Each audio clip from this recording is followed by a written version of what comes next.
Kako na portalu e-visoko šolstvo dostopam do svojega elektronskega sklepa o rezultatu izbirnega postopka? Prijavite se na enak način, kot ste oddali prijavo za vpis. Če ste prijavo oddali na primer z uporabniškim imenom in geslom, potem uporabite to metodo.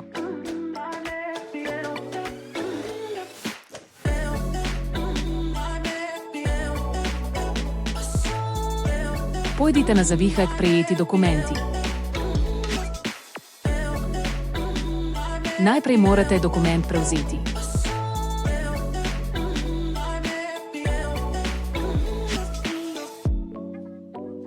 Ob tem se vam prikaže vročilnica, ki služi kot potrdilo o prevzemu dokumenta in jo je potrebno potrditi. Vročilnico shranite v svojo napravo.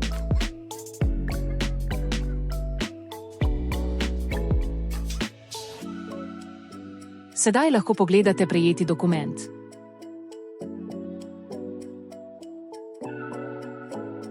V tem primeru ste prejeli sklep o rezultatu izbirnega postopka prijave na visokošolski študij.